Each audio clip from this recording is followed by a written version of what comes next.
নমস্কার বন্ধুরা, কণিকাস কিচেনে আপনাদের সবাইকে অনেক অনেক স্বাগত জানাচ্ছি। আজকে আমি আপনাদেরকে ছানা দিয়ে অসম্ভব সুস্বাদু একটি ডিনারের রেসিপি শেয়ার করব, যেটা রুটি পরোটার সঙ্গে খেতে অসম্ভব ভালো লাগে। আর আপনারা এটা খুবই চটজলদি এবং সহজেই বানিয়ে নিতে পারবেন। চলুন তাহলে আর দেরি না করে বানানো শুরু করা যাক আমার আজকের এই রেসিপি। আশা করছি আপনাদের সকলেরই ভীষণই পছন্দ হবে। ছানা দিয়ে ডিনারের রেসিপি বানাবার জন্য একটা গরম কড়াইতে নিয়ে নিয়েছি 1.5 টেবিল চামচ পরিমাণে সাদা তেল।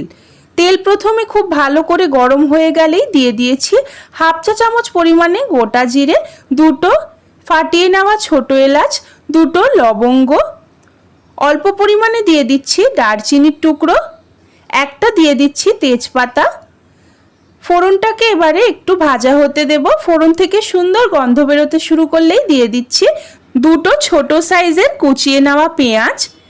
মিডিয়াম টু হাই ফ্লেমে এখন নেড়ে চেড়ে পেঁয়াজটাকে হালকা লালচে করে একটু ভেজে নেব। পেঁয়াজ ভাজবার সময়তেই দিয়ে দিচ্ছি কাঁচা লঙ্কা কুচি। কাঁচা লঙ্কা আপনারা আপনাদের পছন্দসই ব্যবহার করবেন। ভালো করে একটু নেড়ে চেড়ে আবারও আমি পেঁয়াজটাকে হালকা করে ভেজে নিয়েছি। এখন এর মধ্যে দিয়ে দিচ্ছি একটা ছোট সাইজের কুচিয়ে নেওয়া টমেটো। স্বাদ অনুসারে লবণটাও সেই সাথেই দিয়ে দিলাম। সমস্ত কিছু এখন নেড়ে চেড়ে ভেজে নিচ্ছি। গ্যাসের ফ্লেমটা এখনও মিডিয়াম টু হাইতেই রয়েছে। টমেটোটা হালকা একটু মেল্ট হয়ে এলেই দিয়ে দিচ্ছি 1 চামচ ভরে আদা রসুন বাটা। এখন আদা রসুনের কাঁচা গন্ধটা চলে যাওয়া অবধি নেড়ে চেড়ে সমস্ত কিছু আবারও একটু ভেজে নিচ্ছি।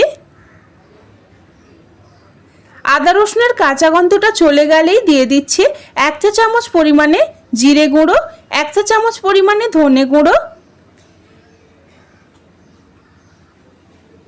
এরই সঙ্গে দিচ্ছি 1/2 চা চামচ পরিমাণে হলুদ গুঁড়ো, 1/2 চা চামচ পরিমাণে লঙ্কার গুঁড়ো। গুঁড়ো মশলাগুলো দেওয়ার পর ভালো করে নেড়ে চেড়ে মশলাটাকে এবারে কষিয়ে নিচ্ছি। অবশ্যই কিন্তু গ্যাসের ফ্লেমটাকে এখনও মিডিয়াম টু লোতেই রেখেছি। মশলা প্রায় কষানো হয়ে এলেই দিয়ে দিচ্ছি 1/2 চামচ মতন চিনি। চিনি দিয়ে আবারও নেড়ে চেড়ে ভালো করে মশলাটাকে এবারে কষিয়ে নিচ্ছি। মশলা থেকে এখন তেলটা আলাদা হয়ে গেছে, তার মানে মশলা ভালো করে কষিয়ে নেওয়া হয়ে গেছে। এই সময় দিয়ে দিচ্ছি ডায়মন্ড সাইজের কেটে নেওয়া একটা গোটা ক্যাপসিকাম। এবারে মশলার সঙ্গে ক্যাপসিকামটাকে একটু নেড়ে চেড়ে নিয়েই দিয়ে দিচ্ছি 1 লিটার দুধের বানিয়ে রাখা ছানা। ছানা দেওয়ার পর সমস্ত কিছু আমি 1 থেকে 1.5 মিনিট একটু নেড়ে চেড়ে নিচ্ছি, অবশ্যই কিন্তু মিডিয়াম টু হাই ফ্লেমে। নাড়াচাড়া হয়ে গেলেই দিয়ে দিচ্ছি সামান্য পরিমাণে জল। জল কিন্তু একদমই সামান্য পরিমাণেই দিতে হবে। সব কিছু আবারও আমি নেড়ে চেড়ে একটু মিশিয়ে নিচ্ছি। মিশিয়ে নেওয়া হয়ে গেলে গ্যাসের ফ্লেমটাকে মিডিয়াম টু লোতে করে দিয়ে 5 থেকে 6 মিনিটের জন্য ঢাকা দিয়ে ছানাটাকে রান্না করে নিচ্ছি। 6 মিনিট পর ঢাকনাটা খুলে ছানাটাকে আবারও ভালো করে একটু নেড়ে চেড়ে নিচ্ছি। এখন আমাদের ছানা ভুনা প্রায় তৈরি হয়েই এসেছে।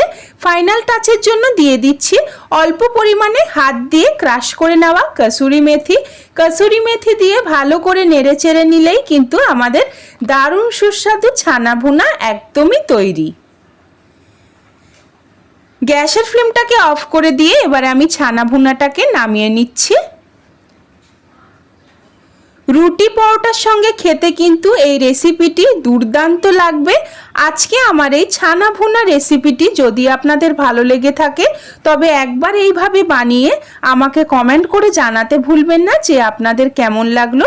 ভালো লাগলে প্লিজ একটি লাইক করবেন, আমার চ্যানেলকে সাবস্ক্রাইব করে আমার পাশে থাকবেন।